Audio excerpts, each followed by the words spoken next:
French bean embroidery. ဒီ French bean embroidery ကကြတော့ဒီ flower embroidery နဲ့ပုံစံတူတူပဲပေါ့နော်သူကဒီအချောင်းလေးမပါတာတခုပဲဘယ်လိုထိုးမလဲဆိုတော့လေကောင်လေးရပဲဆိုတော့အမလေးသွားလိုက်မယ် Okay ပြီးသွားလို့ရှိရင်တော့ဂျိုးနည်းနည်းလေးအဲ့လိုဘာနော်လွတ်လွတ်လပ်လပ်လေးယူထားတဲ့နဲ့တော့လေ3က4ကလောက်ကိုလိုချင်တဲ့လောက်ကလေးယူပြီးရင်သူကိုလိုမျိုးအသေးလေးတွေထိုးတာပေါ့နော်ဘာလို့လဲဆိုတော့အလုံးသေးလေးတွေဖြစ်နေတဲ့အတွက်အမ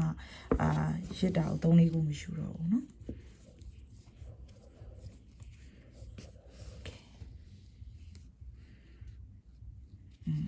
အလုံးလေးတစ်လုံးရပြီနော်အဲဆိုသူ့ဘေးကိုပြန်ထုတ်ဒီနဲ့တော့နော်3ကလောက်ပဲယူ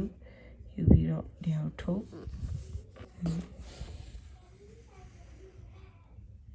စာအုပ်ချင်းတော့တန်းရကြမှာမဟုတ်ဘူးလေ့ကျင့်ရင်လည်းရသွားမယ်နော်1 2 3ပြီးရင်မပြောမရဲလေးယူပြီးရင်